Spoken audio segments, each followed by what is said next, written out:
All right, guys, it's 11:53. I'm going to do a quick midday update, so take a look at the disclosure before we get into it. Take a quick look, looky, and then we'll get into it. All right. What's up, guys? Let me adjust this a little bit. Okay, as you can see, here I am. Anyway, it's 11:55 Monday, midday update. We definitely had a few things go on this morning. Some good, some bad, some a whole lot of nothing. I do still say this market's a little trappy and a little difficult. Same way so many of these things closed on the dead lows on Friday. A bunch of them gapped up and just didn't give way at all and squeezed you out if you were short. You had to salvage it, take your loss and move on. Happened to me actually in Apple, which I'll get into. Some things did trigger and some things worked well if you were in the right places. It's really right place, right time. Very specific. So, that's that's why you have to be prepared for and look around and see what things trigger, what don't, and not get too antsy, because it's very easy to get antsy. Just remember though, it's July 22nd. We still have major earnings that start probably closer to really Wednesday with Facebook, and then obviously Amazon and Google Thursday, etc., etc. So anyway, take a quick look at the chart of the S&P cash. You go over here, you'll see hanging in there. I guess that would be, my phrase if I was giving this a title, hanging in there. This 27.73 held above that, didn't even get to the 21 day, still kind of below the 8 day, so not a lot of conviction either way, and it's still early. It's 11:55. The Qs were a little stronger, but they were also a little weaker. Remember how we said on Friday, couldn't hold here, so it turned into a grind down, but now you're kind of hanging in here. Still, this still water range bar definitely rules the roost right here, but a little bit more of a bounce back than probably the Bears. Nah, the Bears are probably fine with it, but I would say right around here, if I was short, thinking, hey, we're going to make lower lows, this is where I would get a little uncomfortable if I was. What the IWMs do this today?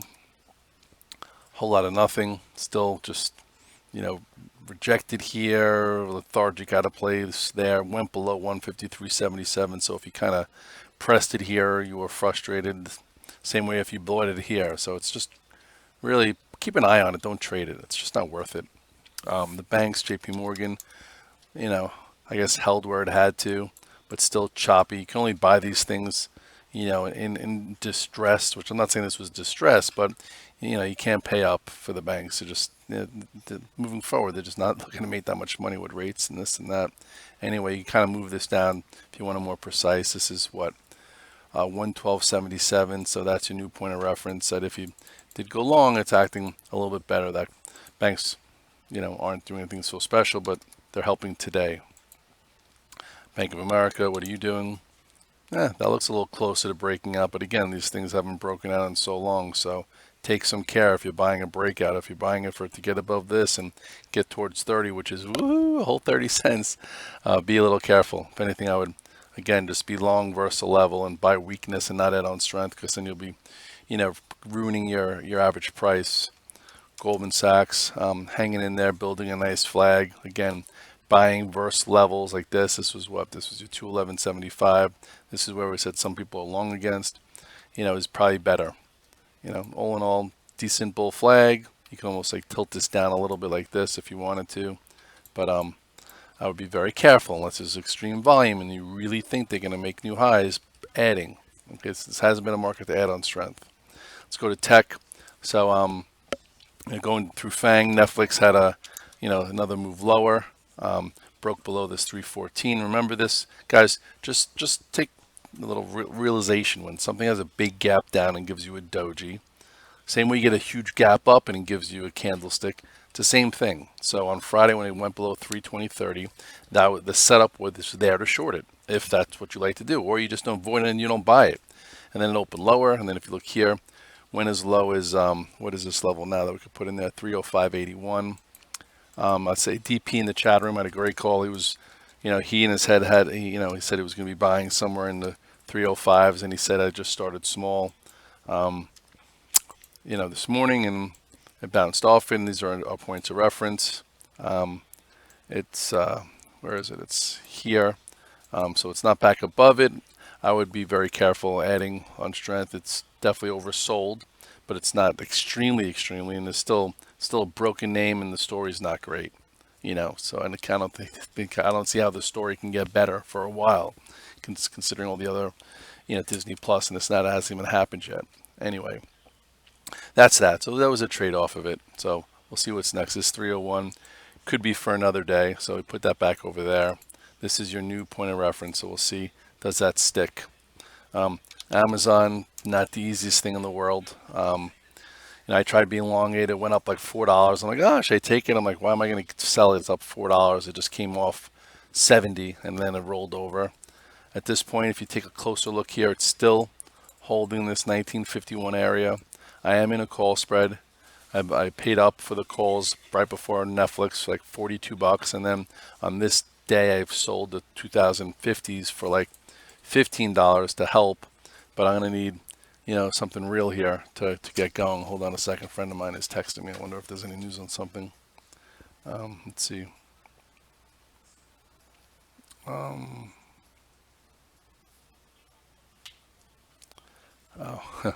my friend's saying, are you still in Beyond? Great call. Okay, it was a good call. I made money there, and I'm in on the option still.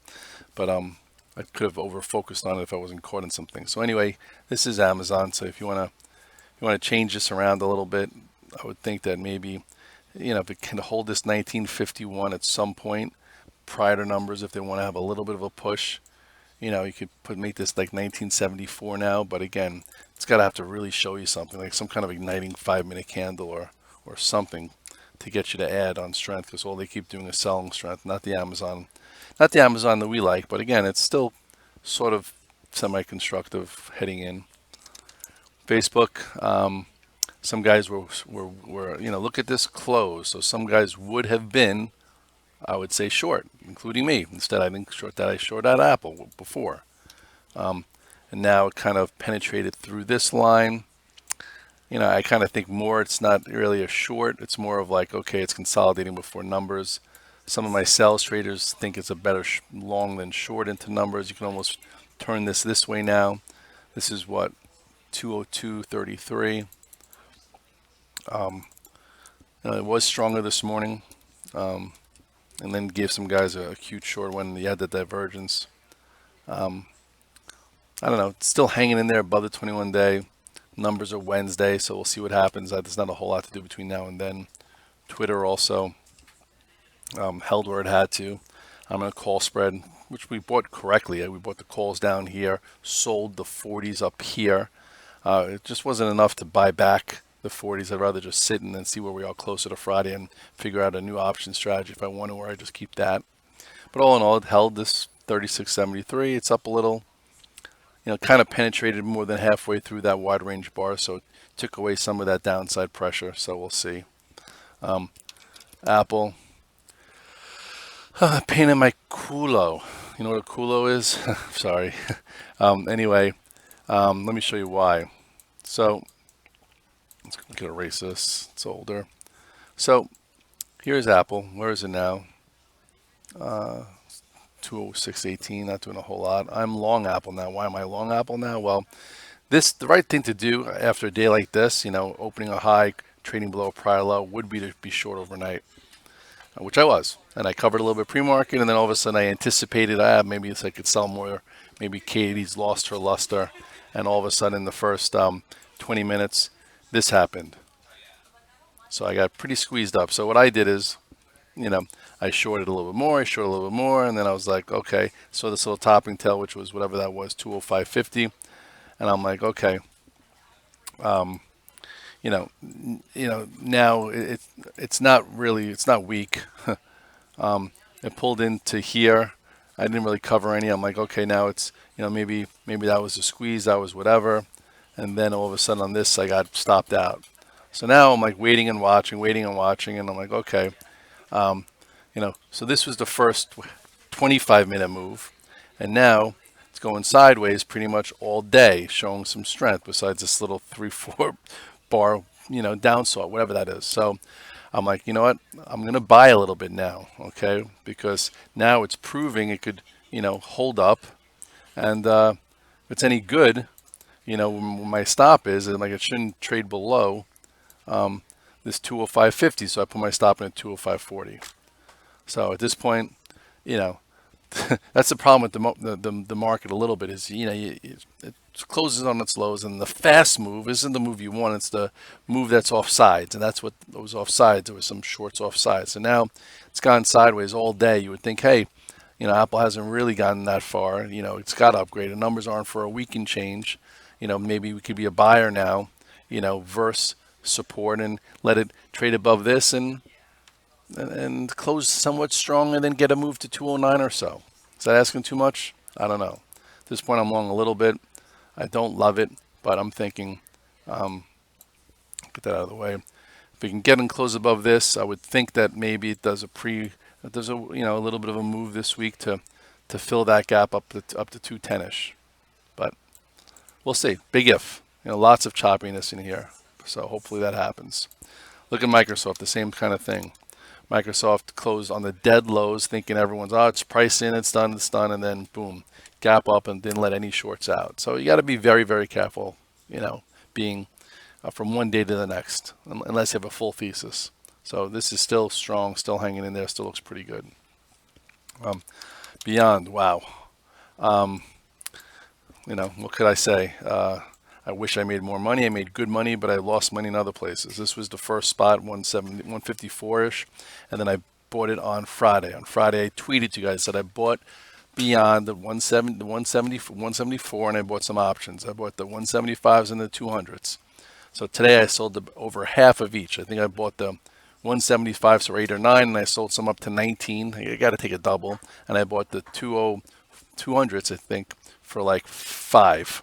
And now they're 8 or 9, so I had to sell some. But now I'm sitting in some, and I'm going to see what happens here, because this could get silly. It could get over 201 and get to 210, 215, 220, and do like that Tilray squeeze, which means it's closer to failing. Where I'd rather see it, close like this, just strong on a day 1, day 2, and then maybe, we get a quick trade tomorrow through this 201, not from here, but from higher up, and then get a trade, and then maybe sell some options, and then wait for earnings. Earnings aren't for a week. But ultimately, this is very strong. Hopefully, you guys made some money. This was very, very tight, and I was definitely focusing on it in here. And this was your harder money trade, and this was your easier money trade. And I made, thank goodness I have options. That's what sometimes options are good. If you buy in the money options, you go out a few weeks. You stay with it till longer sometimes than if you buy the stock where you feel like you're looking at your P&L, or these little micro moves can get you out a 3-minute bar or a 5-minute bar. They're not going to get you out of an option you got 2-3 weeks from now. So that's why, I actually went out to the Friday after earnings, which was a binary event, but sometimes they do that with like scenarios like gold. The GLDs kind of, was thinking in here it's going to break out, and on this day I missed it. On this pullback I bought the 135s and the 140s, but I'm like, this was before this bar. I'm like, I don't know when it's going to happen. It could happen in August, could happen in September, but I'm going to give it 3 months. So I went out for 3 months and did it, and then the next day it triggered above this 135.55. Remember, I'm like, it happened too fast where I have to take some off, so I sold 25%. So now, if I was in the GLD on this day, okay, if you look right here, chances are I would have been stopped out on this day, because I would have been like, that was not fun. We didn't get any upside follow through. What a pain in the tuchus. So instead I have 75% of my calls out a few months. That'll keep me, staying with it and keeping an eye on it. I'm not going to sell it.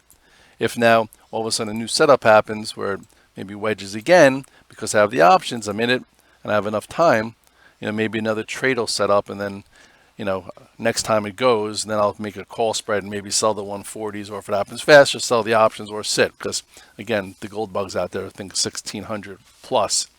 For me, I just want to be in a setup, and I wanted something different than all the tech names that I've been following, etc. Symantec is a pain in the what. I actually bought a little bit today on the news that a deal could be happening. I don't know. I feel like just revenging this a little bit. It's nothing so compelling, but if there is talk again, I know the Symantec wanted 28. Maybe they'll take 26 because they just need to get a move on here. I don't know. All in all, though, probably better off with options. I feel like, I could be in the stock from this area. We'll see. Or not. Where is it now? 2268 is where it is. It's I bought it like 2265-ish. So we'll see. As you can see, I don't know, I'm in a little bit of a bad mood. I'm in a bad mood that I got caught in that Apple short. Anyway, Google's doing a whole hell of a lot of nothing. Coming in a little bit more. Not much to say about that. Earnings are on Thursday, so we'll see where that is. Snap, I don't know. A few friends of mine are saying I need to be long this into the print. I'm like, come on. I'm like, didn't you read my report? I said you need to be long this into the beginning of the year. That was the time to be long, and not up here because it had a $2 pull in. But that was then. This is now. Let's see what it does here. Pretty good. And this was the Goldman upgrade. Isn't that cute? And now maybe see what it does versus that. Let's go cloud before I leave you. TTD. This too. Look at that. Oh, big wide range bar. Takes back both moving averages. Would have got me out of my long if I was long. Probably got guys short. And now look. Now it's already above this bar. And if you were short, you have to cover. And if you got stopped out of your long on Friday, you can't be thinking, oh my God, I can't do this ever again, because next time he takes out 250 or 258, it could go. This Twilio also. I looked at it before. It got above 150 and came back below. This is 151. This is 150.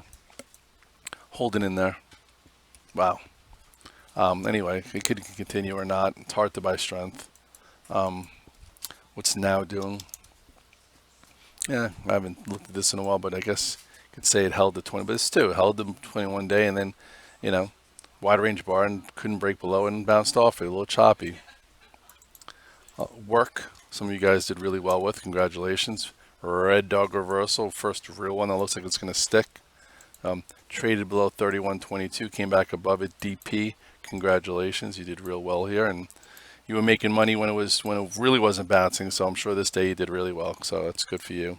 And now we'll see what happens here. I guess can get towards 33.50, which will be a spot that could be trouble.